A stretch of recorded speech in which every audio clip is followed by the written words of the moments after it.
what does it take to be successful in the laundromat business in 2023 and going forward? I think you have to have to be successful, you have to market your company the Mm-hmm. right way. Mm-hmm. Hook up with a company like Suds Digital or something like that. You have to have a very good website. Okay. You have to look very professional. Mm-hmm. I think your laundry attendants need to all be uniformed. Everybody needs to Okay. look the same. Mm-hmm. Um, I believe having a clean, safe environment is first and Yeah. foremost. You have to have and I think you have to have a good management team behind you. If you don't have a good management team, I think you could get swallowed up pretty quick, Mm-hmm. especially going forward. Because if you're on any of the forums, people talk about their management teams and how they're building their management teams, and Mm-hmm. you have a tier. If you have just a bunch of attendants and no one can kind of move up the management scale, then everybody's kind of the same, and you just really have to. You can't be complacent. You cannot be complacent in Right. this business.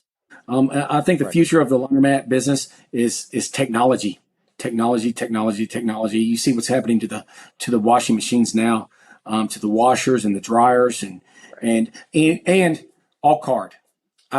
It's going to be all Mm-hmm. card. I don't think. I think quarters are a dying thing. Dollar coin, whatever.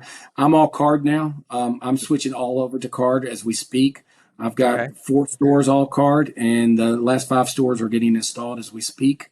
All Okay. card. It costs, but we're using LaunderWorks, and I love it because I can come right here on the computer and see exactly what washer's turning. I can see exactly how much money is being made on this exact, how many turns this washer's being made, not having to do it the old school way. So I Mm-hmm. can kind of put a chart together and say, hey, I want to move this washer against the wall and bring this washer out to the end. Mm-hmm. So you can kind of keep the life of the washer. So I think technology wise, it's huge because you're gonna at your fingertip, exactly what's coming in for your laundromats, and especially when you're scaling, you have 9. It's going to be difficult to do quarters, and your hands. I mean, believe me, Right. turning those Yeah. boxes. Can't hire somebody to do that. You'll miss half your quarters. Absolutely. Yeah. No, you're right.